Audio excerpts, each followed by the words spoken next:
नमस्कार दोस्तों, स्वागत है आपका हमारे YouTube चैनल उन्नत शिक्षा में। तो आज हम करने वाले हैं क्लास 11 का ज्योग्राफी का ये प्रैक्टिस पेपर है जो कि DOE द्वारा जारी किया गया है और अभी होने वाले मिड टर्म के एग्ज़ाम की दृष्टि से ये बहुत ही महत्वपूर्ण है। तो आइए चलिए इसकी शुरुआत करते हैं। जितने भी क्वेश्चन इसमें आएंगे सारे बहुत इंपॉर्टेंट होंगे।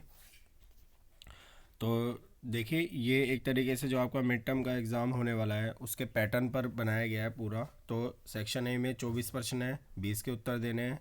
सेक्शन बी में भी 24 प्रश्न है, 20 के उत्तर देने हैं। और सेक्शन सी में आपको 10 प्रश्नों के उत्तर देने हैं। ठीक है, तो आइए हम इसकी शुरुआत करते हैं। तो देखिए, पहला क्वेश्चन है यहाँ पर, भूगोल का उद्देश्य धरातल की प्रादेशिक क्षेत्रीय भिन्नता का वर्णन एवं व्याख्या करना है। यह कथन संबंधित है। यानी कि ये वाली जो लाइन है ये किसके द्वारा कही गई थी? तो इसका सही आंसर है हमारा रिचर्ड हॉटशॉन के द्वारा ये लाइन कही गई थी कि भूगोल का उद्देश्य धरातल की प्रादेशिक क्षेत्रीय भिन्नता का वर्णन एवं व्याख्या करना है। अगले प्रश्न की ओर चलते हैं। प्रश्न नंबर 2 है हमारा, निम्न में से किस ग्रह का घनत्व अधिक है? तो देखिए, सबसे ज़्यादा जो घनत्व होता है वो किसका है? वो हमारा पृथ्वी ग्रह का जो घनत्व है वो सबसे ज़्यादा है। आगे चलते हैं प्रश्न नंबर 3 में, निम्न में से कौन सी संख्या बुध की आयु को प्रदर्शित करती है? जो बुध है, बुध ग्रह है, उसकी आयु को उसकी आयु कितनी है? तो देखिए, उसकी जो आयु है वो हमारी कितनी है? वह हमारी 4.600 करोड़ वर्ष है। तो हमारा सही आंसर क्या हो जाएगा? बी हमारा प्रश्न नंबर 3 का सही आंसर हो जाएगा। प्रश्न नंबर 4 है हमारा, निम्न में से कौन सा पृथ्वी की आंतरिक जानकारी का दूसरा अप्रत्यक्ष स्रोत है? देखिए, स्रोत हमारे प्रत्यक्ष और अप्रत्यक्ष दो तरीके के होते हैं। तो यहाँ पूछा है पृथ्वी की आंतरिक जानकारी का दूसरा अप्रत्यक्ष स्रोत कौन सा है? पहला नहीं पूछा है, तो क्वेश्चन को ध्यान से पढ़ना भी जरूरी है। तो इसका सही आंसर क्या है? इसका सही आंसर है हमारा ऑप्शन सी, उल्काएं। आगे चलते हैं। प्रश्न नंबर 5 है हमारा, निम्न में से किस परत का घनत्व सबसे कम है? किस परत का घनत्व सबसे कम है? तो देखिए, भूपर्पट्टी का जो घनत्व होता है वह हमारा सबसे कम है। आगे चलते हैं। प्रश्न नंबर 6 हमारा, यूरेशियन प्लेट किस प्रकार की प्लेट का एक उदाहरण है? तो यूरेशियन प्लेट जो है वो हमारी किस प्रकार की प्लेट है? ये हमारी महाद्वीपीय महासागरीय प्रकार की प्लेट है। आगे चलते हैं। प्रश्न नंबर 7 है हमारा, प्लेट विवर्तन की सिद्धांत के अनुसार मुख्य प्लेटों की संख्या कितनी है? मुख्य प्लेटों की संख्या जो है वो कितनी है? तो देखिए, वह हमारी ऑप्शन ए 7। तो प्लेट विवर्तन की सिद्धांत के अनुसार मुख्य प्लेटों की संख्या 7 है। आगे चलते हैं। निम्न में से धरातल पर सबसे पहले कौन सी तरंगे पहुंचती है? तो देखिए, सबसे पहले धरातल पर पहुंचने वाली तरंगे कौन सी होती है? पी तरंगे होती है। ठीक है, तो ऑप्शन डी हमारा इसका सही उत्तर हो जाएगा। आगे, यदि किसी भूकंप की तीव्रता 8 है तो उसे किसके द्वारा मापा जाता है? तो देखिए, भूकंप की जो तीव्रता होती है, उसकी स्पीड होती है, उसको कैसे नापा जाता है? रिएक्टर स्केल से नापा जाता है। ठीक है, और जिस ग्राफ से दर्शाया जाता है उसको सिस्मोग्राफ कहा जाता है। प्रश्न नंबर 10 है हमारा, निम्नलिखित में से किस प्रक्रिया में पृथ्वी के भीतरी भाग से गैसें धरती पर आती है? यानी उस प्रक्रिया को क्या कहते हैं जिसमें पृथ्वी के भीतरी भाग से गैसें जो है वो धरती पर आती है? तो उसे कहा जाता है क्या? उसे कहा जाता है गैस उत्सर्जन। बी हमारा सही उत्तर हो जाएगा। आगे चलते हैं। प्रश्न नंबर 11 है, निम्न में से कौन सी भूवैज्ञानिक काल मापक्रम अवधि सबसे लंबी है? कौन सी अवधि जो है सबसे लंबी है? क्या नाम है उसका? तो उसका नाम है इयोन। ऑप्शन ए हमारा इसका सही उत्तर हो जाएगा। आगे चलते हैं। पेट्रोलॉजी विज्ञान है। पेट्रोलॉजी विज्ञान जो है वो किससे संबंधित है? तो ये हमारा संबंधित होता है शैलों से, यानी कि रॉक्स से। आगे चलते हैं। प्रश्न नंबर 13 है हमारा, निम्नलिखित में से कौन सा सांख्यिकीय विस्तार भारत की संपूर्ण भूमि के विस्तार के संदर्भ में प्रासंगिक है? ठीक है, यानी कि भारत का जो विस्तार है वो इनमें से कौन सा है? तो देखिए, वो है हमारा 6 डिग्री, ठीक है, 45 उत्तर से 37 डिग्री 6 उत्तर। ठीक है, तो हमारा डी इसका सही उत्तर हो जाएगा। आगे चलते हैं। प्रश्न नंबर 14 है हमारा, निम्न में से किसने भारतीय उपमहाद्वीप को एक अद्वितीय क्षेत्रीय पहचान दी है? इनमें से कौन सा ऐसा है जिसने भारतीय उपमहाद्वीप को एक अद्वितीय पहचान दी है? तो वह है हमारा हिमालय। ऑप्शन डी हमारा सही उत्तर हो जाएगा। आगे चलते हैं। प्रश्न नंबर 15 है, निम्न में से कौन सा स्थान क्षेत्रफल की दृष्टि से भारत का है? भारत का क्षेत्रफल की दृष्टि से कौन सा स्थान है? तो देखिए, विश्व में भारत का क्षेत्रफल की दृष्टि से 7वां स्थान है। ए हमारा सही उत्तर हो जाएगा। निम्न में से कौन सी रेखा भारत से गुजरती है? भारत से कौन सी रेखा गुजरती है? तो भारत से गुजरती है कर्क रेखा, और ये भारत के 8 राज्यों से होकर के गुजरती है। प्रश्न नंबर 17 है, निम्न में से किस राज्य से मानक यामोत्तर रेखा गुजरती है? मानक यामोत्तर रेखा जो है वो किस राज्य से होकर गुजरती है? तो देखिए वह हमारी झारखंड दिया है, महाराष्ट्र दिया है, तेलंगाना दिया है और एक ऑप्शन दिया है इनमें से कोई नहीं। तो देखिए जो मानक यामोत्तर रेखा है वो इनमें से किसी भी राज्य से होकर के नहीं गुजरती है। आगे चलते हैं, प्रश्न नंबर 18 है हमारा, निम्न में से कौन सा पड़ोसी देश स्थल रुद्ध नहीं है? कौन सा पड़ोसी देश है जो कि स्थल रुद्ध नहीं है, यानी कि स्थल पर वो चारों ओर से बंद नहीं है? तो देखिए मालदीव, चीन, बांग्लादेश या फिर कोई नहीं।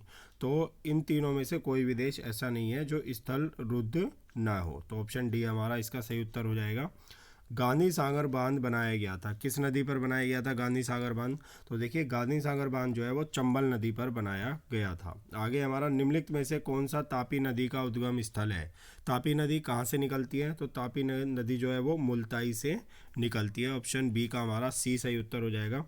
केरल की सबसे बड़ी नदी कौन सी है? तो केरल की देखिए सबसे बड़ी नदी है कौन सी? भरतपुझा। ठीक है, भरतपुझा जो है वो केरल की सबसे बड़ी नदी है। आगे चलते हैं, प्रश्न नंबर 22 है हमारा, साबरमती एक प्रसिद्ध नदी है, कहाँ पर है साबरमती नदी? तो देखिए साबरमती नदी जो है ये गुजरात में है और यहाँ पर गांधी जी का साबरमती आश्रम भी था। आगे चलते हैं, आगे हमारा है प्रश्न नंबर 23, निम्न में से किस राज्य में गंगा की द्रोणी सबसे छोटी है? गंगा की द्रोणी सबसे छोटी किस राज्य में आकर होती है? तो वह राज्य है हमारा उत्तराखंड। ऑप्शन डी हमारा सही उत्तर है। आगे हमारा, सुबनसिरी एक सहायक नदी है, किसकी सहायक नदी है सुबनसिरी? तो सुबनसिरी देखिए ये ब्रह्मपुत्र की सहायक नदी है। ठीक है, आगे जो प्रश्न है आपको 25 से 29 ये मानचित्र पर आधारित है और इन्हें हल करना है। ठीक है, तो देखिए ये आपको यहाँ पे मानचित्र दिखाए गए हैं और इस मानचित्र के आधार पर जो है कुछ क्वेश्चन दिए गए हैं, जिसमें 25 को यहाँ दिखाया गया है, 26 को यहाँ दिखाया गया है, 27 को यहाँ दिखाया गया है, 28 को यहाँ दिखाया गया है और 29 को यहाँ दिखाया गया है और इसी के आधार पर आपसे प्रश्न पूछे गए हैं। ठीक है, प्रश्न क्या है देखिए, सबसे पहला है, उत्तरी अमेरिका महाद्वीप में सबसे बड़े भौगोलिक क्षेत्र वाला देश चुनिए। तो सबसे बड़े भौगोलिक क्षेत्र वाला देश जो है वो कौन सा है उत्तरी अमेरिका महाद्वीप में? तो वो है हमारा कनाडा। ठीक है, ऑप्शन ए हमारा सही हो जाएगा। आगे हमारा, निम्न में से ऑस्ट्रेलिया में स्थित गर्म मरुस्थल है, ऑस्ट्रेलिया में कौन सा मरुस्थल स्थित है? तो ऑस्ट्रेलिया में विक्टोरिया मरुस्थल स्थित है। ऑप्शन ए हमारा इसका सही उत्तर हो जाएगा। आगे चलते हैं, प्रश्न नंबर 27 है, निम्न में से कौन सा घास का मैदान अफ्रीका में स्थित है? अफ्रीका में कौन सा घास का मैदान स्थित है? तो देखिए वेल्ड्स जो है वो अफ्रीका में स्थित घास का मैदान है। ठीक है, जो प्रेरीज है वो हमारे उत्तरी अमेरिका में पाए जाते हैं। आगे हमारा प्रश्न नंबर 28 है, निम्न में से कौन सी पर्वत श्रृंखला दक्षिणी अमेरिका में है? तो दक्षिण अमेरिका में कौन सी पर्वत श्रृंखला है? तो एंडीज पर्वत श्रृंखला जो है वो दक्षिणी अमेरिका में है। आगे चलते हैं, प्रश्न नंबर 29 है, निम्न में से कौन सी एक महासागरीय प्लेट है? तो महासागरीय प्लेट इनमें से कौन सी है? ये हमारी प्रशांत। ऑप्शन डी हमारा इसका सही उत्तर हो जाएगा। आगे देखिए, प्रश्न 30 से 48 में कोई भी 15 के उत्तर देने हैं। तो प्रश्न नंबर 30 है हमारा, देखिए निम्नलिखित कथनों पर विचार करें और सही विकल्प चुनने हैं। कुछ कथन दिए गए हैं, ठीक है, उसके आधार पर प्रश्नों के उत्तर देना है। हमारे सौरमंडल में 8 ग्रह हैं, बिल्कुल सही बात है। निहारिका को सौरमंडल का जनक माना जाता है, ये भी हमारा सही है। तो 1 और 2 दोनों ही हमारे क्या है, सही है। आगे चलते हैं, प्रश्न नंबर 31 है हमारा, कथन है पार्थिव ग्रह छोटे होते हैं। दूसरा है हमारा, ये जनक तारे के बहुत समीप बने होते हैं। तो देखिए पार्थिव ग्रह छोटे होते हैं, ये बिल्कुल सही है हमारा। दूसरा है, ये जनक तारे के बहुत समीप बने होते हैं, ये भी हमारा क्या है, सही है। तो दोनों ही कथन हमारे क्या हो गए, सही हो गए। ऑप्शन डी हमारा इसका उत्तर हो गया। 32 है हमारा, भूकंप के उद्गम केंद्र के बारे में निम्नलिखित में से कौन सा सही है? वह स्थान जहाँ से ऊर्जा निकलती है। क्या भूकंप के उद्गम केंद्र से ऊर्जा निकलती है? जी बिल्कुल सही है। ये उद्गम केंद्र को अवकेंद्र भी कहा जाता है, ये भी सही है। ऊर्जा तरंगे अलग अलग दिशाओं में चलती हुई पृथ्वी की सतह तक पहुंचती है, ये भी हमारा सही है। तो तीनों ही सही है, तो 1 2 3 हमारा आंसर हो जाएगा। आगे चलते हैं, प्रश्न नंबर 33 है, भूकंप के बारे में निम्नलिखित कथनों पर विचार कीजिए और सही विकल्प की पहचान कीजिए। भूकंप पृथ्वी का कंपन है, भूकंप जो है वो पृथ्वी का कंपन है, ये हमारा सही है। सभी प्राकृतिक भूकंप स्थलमंडल में ही आते हैं, ये भी हमारा सही है। भूकंप केवल प्राकृतिक कारणों से ही आते हैं, ठीक है, भूकंप केवल प्राथमिक कारणों से ही आते हैं, ये हमारा क्या है, गलत है। तो पहले 2 हमारे सही है, केवल 1 और 2 हमारा सही है। आगे चलते हैं, प्रश्न नंबर 34 है हमारा, निम्नलिखित में से कौन सा युग्म सही सुमेलित नहीं है। इनमें से हमें वह पहचानना है जो कि गलत मैच हुआ है। तो देखिए स्थिर अवस्था, इसका प्रतिपादन होयल ने किया था, ये सही है हमारा। द बिग स्प्लिट, ये हमारा सर जेम्स जीन्स ने किया था, तो ये हमारा क्या है, गलत है। बिग बैंग जो है किसने दिया था, एडविन हजबल ने दिया था। निहारिका परिकल्पना लाप्लेस ने दी थी, तो ये हमारा सही है। इसमें हमसे पूछा है कौन सा सुमेलित नहीं है, तो बी हमारा इसका सही उत्तर हो जाएगा। आगे चलते हैं, प्रश्न नंबर 35 है, निम्न में से कौन बहुमूल्य धातु का एक प्रकार नहीं है, यानी कि कौन सी एक इनमें से बहुमूल्य धातु नहीं है। तो देखिए ताम्र जो है, तांबा जो है वो हमारी बहुमूल्य धातु नहीं है, जबकि स्वर्ण, चांदी और प्लेटिनम बहुमूल्य धातुएं हैं। निम्न में से कौन महाद्वीपीय विस्थापन के पक्ष में एक प्रमाण नहीं है। कौन सा जो है महाद्वीपीय विस्थापन के पक्ष में एक प्रमाण नहीं है, बताइए। तो देखिए मध्य महासागरीय कटक में साम्य, ये जो है हमारा महाद्वीपीय विस्थापन के पक्ष में एक प्रमाण नहीं है। आगे चलते हैं, निम्न पदों को उसके उचित विवरण के साथ मिलाएं। क्या करना है आपको, इसको मैच करना है, एक तरह से मैच द फॉलोइंग है। तो देखिए लार्ज एरिया क्या है, लार्ज एरिया हमारा क्या है, उत्तरी भूखंड है। क्या लार्ज एरिया हमारा क्या है, उत्तरी भूखंड है, ठीक है। दूसरा पेनिया क्या है, हमारा संपूर्ण पृथ्वी है। तीसरा पैंथालासा क्या है, ये एक विशाल महासागर है। चौथा परिवेष्टन क्षेत्र क्या होता है, परिवेष्टन क्षेत्र होता है जहाँ पर प्लेटें धंसती हैं।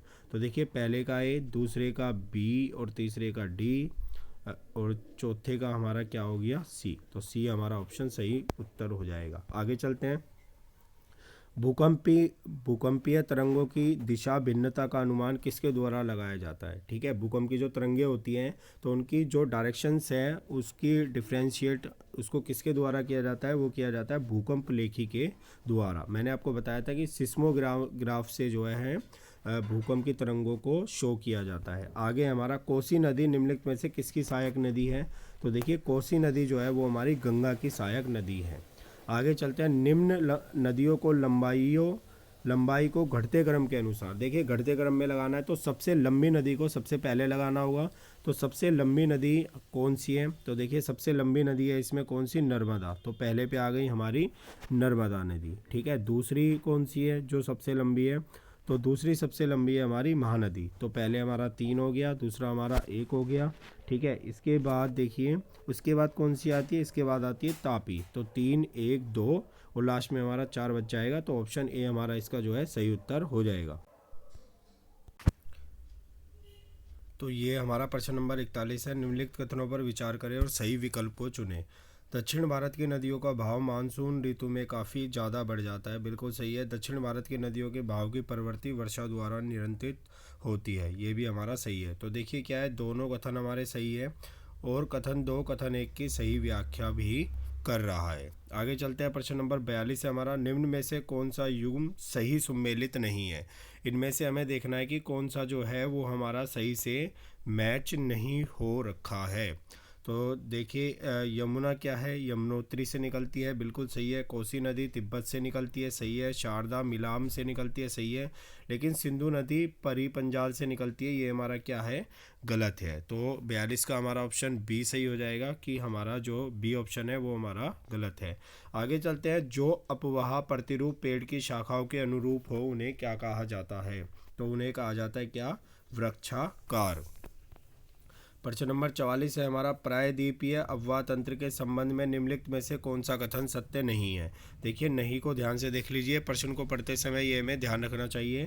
तो यह तंत्र हिमालय अफवाह तंत्र से पुराना है, बिल्कुल सही है। पश्चिमी घाट जल विभाजक का कार्य करता है, ये भी हमारा क्या है, सही है। अगला है, नर्मदा ताप्ती और कैन पश्चिम से पूर्व की ओर बहती है, ये हमारा क्या है, गलत है। तो ऑप्शन सी हमारा इसका सही उत्तर हो जाएगा। आगे चलते हैं, प्रश्न नंबर 45 है, निम्न में से किस राज्य की सीमा बांग्लादेश से नहीं लगती है। तो बांग्लादेश से किसकी सीमा नहीं लगती, देखिए पश्चिम बंगाल की लगती है, असम की लगती है, मेघालय की लगती है, सिक्किम की जो सीमा है वो बांग्लादेश से नहीं लगती है। आगे चलते हैं, प्रश्न नंबर 46 है, क्षेत्रफल के आधार पर भारत का सबसे बड़ा राज्य कौन सा है। तो क्षेत्रफल के आधार पर भारत का सबसे बड़ा राज्य कौन सा है, राजस्थान है। आगे चलते हैं, प्रश्न नंबर 47 है, निम्नलिखित कथनों पर विचार करिए और सही विकल्प को चुनिए। भारत के सबसे पूर्वी व सबसे पश्चिमी भागों के समय में लगभग 2 घंटे का अंतर है। तो ये हमारा क्या है, बिल्कुल सही है कि पूर्वी और पश्चिमी भागों के समय में 2 घंटे का अंतर है। उत्तर से दक्षिण तक भारत की वास्तविक दूरी 3214 किलोमीटर है, ये भी हमारा क्या है, बिल्कुल सही है। तो 1 और 2 दोनों ही हमारे सही है। आगे चलते हैं, प्रश्न नंबर 48 से कॉलम 1 को कॉलम 2 से मैच करना है, ठीक है। तो हमें इसमें से मैच करना पड़ा होगा कि किसकी राजधानी जो है हमारी क्या है। तो देखिए हमारी यहाँ पे जो तमिलनाडु है, तमिलनाडु की राजधानी हमारी क्या होगी, बताइए। तमिलनाडु की राजधानी हमारी क्या होगी, तो तमिलनाडु की राजधानी हमारा यही हो जाएगी, चेन्नई, ठीक है। उड़ीसा की राजधानी क्या है हमारी, भुवनेश्वर है, ठीक है। और मणिपुर की राजधानी क्या है हमारी, इम्फाल है। लक्षद्वीप की क्या है हमारी, कवारती है, ठीक है। तो हमारा इसके हिसाब से जो भी हमारा मैच बनेगा उसी को हम इसका जो है सही उत्तर मानेंगे कि वही इसका सही उत्तर होगा, ठीक है। तो हम इसमें अब आगे बढ़ते हैं।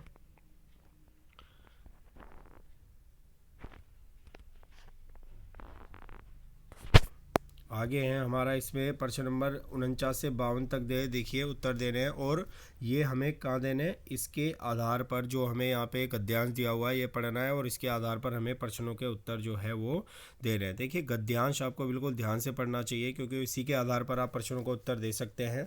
अभी मैं इस गद्यांश को पूरा नहीं पढ़ रहा हूँ, क्योंकि इसमें फिर वीडियो बहुत लंबा हो जाएगा, इसलिए हम सीधे इसमें प्रश्न पर आते हैं कि प्रश्न आपसे क्या पूछा गया है। तो पहला है, देखें, निम्न में से किसके द्वारा शैलों के रूप में परिवर्तन होता है। तो देखिए ये एक तरीके से जनरल क्वेश्चन भी लग रहा है। तो शैलों के रूप में जो परिवर्तन होता है वो दाब, तापमान और आयतन तीनों के द्वारा ही शैलों के रूप में परिवर्तन होता है। तो डी इसका सही उत्तर हो जाएगा। आगे चलते हैं, शैलों में खनिजों का रेखाओं के रूप में व्यवस्थित होना क्या कहलाता है। तो देखिए खनिजों का रेखाओं के रूप में व्यवस्थित होना, यानी जो शैल है वो खनिजों की रेखाओं के रूप में व्यवस्थित होता है, उसको क्या कहा जाता है, उसको क्या कहा जाता है, रेखांकन, ठीक है। तो ये हमारा सही उत्तर हो जाएगा। आगे, निम्न में से किसके कारण शैलों के पदार्थों में रासायनिक परिवर्तन एवं पुनः क्रिस्टलीकरण होता है, ये किसके द्वारा होता है। तो देखिए ये होता है हमारा ऊष्मीय कायांतर के द्वारा, ऑप्शन बी हमारा इसका सही उत्तर हो जाएगा। आगे, निम्न में से कौन कायांतरित शेल का एक उदाहरण है। तो कायांतरित शेल कौन सा है इसमें से, देखिए क्वार्टर, शिस्ट और संगमरमर तीनों ही हमारे क्या है, कायांतरित शेल है। आगे भी आपको इसी तरह का गद्यांश दिया है, और उसके आधार पर आपको 53 से 56 प्रश्नों के उत्तर देने हैं। गद्यांश आप ध्यान से पढ़ेंगे और उसके बाद आप प्रश्नों के उत्तर देंगे। तो आइए हम सीधे प्रश्नों पर चलते हैं। प्रश्न है, निम्न में से कौन भूगोल का एक उपाम नहीं है। भूगोल का कौन सा एक उपाम नहीं है। तो देखिए विषय वस्तुगत सही है, क्रमबद्ध होना चाहिए, प्रादेशिक है, लेकिन दैत्यवाद जो है इसमें नहीं होता है। आगे चलते हैं, प्रश्न नंबर 54 है, निम्न में से कौन एक प्रकृति का एक अनिवार्य अंग है। प्रकृति का कौन सा इनमें से अनिवार्य अंग है। तो देखिए मानव जो होता है वो प्रकृति का बहुत ही अनिवार्य अंग है। आगे हमारा, निम्न में से किस उपागम में एक तथ्य को पूरे विश्व स्तर पर अध्ययन किया जाता है। उस उपागम को क्या कहा जाता है, उसे कहा जाता है क्रमबद्ध उपागम, जिसमें एक तथ्य को पूरे विश्व के स्तर पर अध्ययन किया जाता है। निम्न में से किसके आधार पर प्रदेश का वर्गीकरण किया जा सकता है। तो देखिए प्रदेश का वर्गीकरण है जो हमारा प्राकृतिक आधार पर भी हो सकता है, निर्दिष्ट आधार पर भी हो सकता है, और राजनीतिक आधार पर भी हो सकता है। तो ऑप्शन डी हमारा इसका सही उत्तर हो जाएगा। आगे देखिए आपको 3 प्रश्नों के उत्तर देने, 57 से 60 में एक नदी दी गई है और उसका जल ग्रहण क्षेत्र जो है वर्ग किलोमीटर में आपको दिया गया है। उसके आधार पर प्रश्न पूछा गया, निम्न में से किस नदी का जल ग्रहण क्षेत्र सबसे बड़ा है। तो देखिए सबसे बड़ा इसमें से कौन सा है, 55 वाला जो है सबसे बड़ा है इसमें, ठीक है। तो 57 का आंसर क्या हो जाएगा हमारा, बी हो जाएगा, पैनेर का क्षेत्र जो है वो सबसे बड़ा है। आगे हमारा, निम्न में से कौन सा नदियों के घटते जल ग्रहण क्षेत्र का सही क्रम है। ठीक है, घटते में आपको लगाना है, घटते का मतलब सबसे बड़ा वाला पहले आएगा, फिर उससे छोटा, उससे छोटा, उससे छोटा। तो देखिए पैनेर सबसे बड़ा है, ब्राह्मणी उससे छोटा, स्वर्णरेखा उससे छोटा, पालार उससे छोटा। और इसकी जो जल ग्रहण क्षेत्र की जो लंबाई है वो आपको यहाँ पे दी गई है। तो सबसे पहले 55 आ जाएगा, फिर 39 आ जाएगा, फिर 19, फिर 12, 19 के बाद 17 और फिर 12 आ जाएगा हमारा। ठीक है, आगे हमारा प्रश्न नंबर 59 है, निम्न में से किस नदी का जल ग्रहण क्षेत्र सबसे छोटा है। पहले सबसे बड़ा पूछा था, अब सबसे छोटा पूछ लिया है, तो वो किसका है, वैतरणी का है। देखिए 12 जो है यहाँ पे दिया हुआ है, वो सबसे छोटा किसका है, वैतरणी का है। आगे चलते हैं, प्रश्न नंबर 60 है और अंतिम प्रश्न है, उपरोक्त नदियों के बहने की दिशा क्या है। तो देखिए इन नदियों के बहने की जो दिशा है वो हमारी क्या है, पूर्व है, ये हमारा ईस्ट है। तो ये ज्योग्राफी का आपका प्रैक्टिस पेपर था जो मिड टर्म एग्जाम के लिहाज से आपका बहुत ही महत्वपूर्ण है। तो आप इसका अभ्यास करें और आगे इसी तरह की महत्वपूर्ण जानकारी और आंसर की और प्रैक्टिस पेपर के लिए हमारे चैनल को सब्सक्राइब करें।